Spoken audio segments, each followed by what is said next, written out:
আপনি যাইতেছেন ভালো কথা, কিন্তু আমার কয়ে যান আপনি যাই আপনার কফিল বদলাইবেন। এবার কিন্তু 7 বছর পরে লইব না,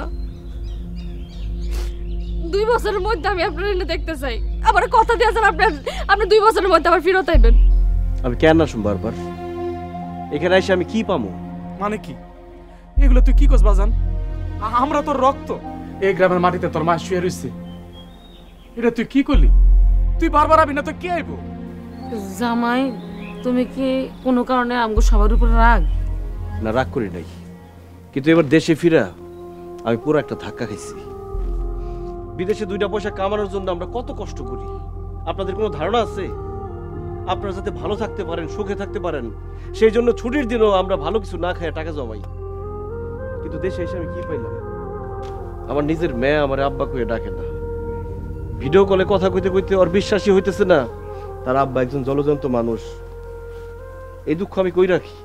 এসব কি কন আপনি? আর কয়টা দিন থাকলে তো সব ঠিক হয়ে যাইত। তুমি আর কোনো কথা বলো না। হাতে স্বর্ণের বালা, গলায় স্বর্ণের চেন, তুমি নিজের কি সিরিয়ালের নায়িকা ভাবো? এই বাড়িতে তোমার কাজটা কি যে কাজ করার জন্য আবার একটা কাজের মহিলা রাখছো?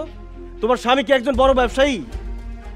ভুলে যাও না, বিদেশের মাটিতে তোমার স্বামী একজন লেবার মাত্র। এই লেবারের রক্ত পানি করা পয়সা দিয়া তুমি এখানে কাজের মহিলা পালতেছো? ভাইজান, আপনি নিজের লেবার কয়ে ছোট করতেছেন কি লেগা? আপনি একজন রেমিটেন্স যোদ্ধা, আপনি নিজের তো এইভাবে ছোট করতে পারেন না। ওরে বাবারে, কি বড় বড় কথা! রেমিটেন্স যোদ্ধা? এই রেমিটেন্স যোদ্ধার কষ্টের টাকা দিয়া সন্ধ্যাবেলা শিশি খেতে তো লজ্জা করে না?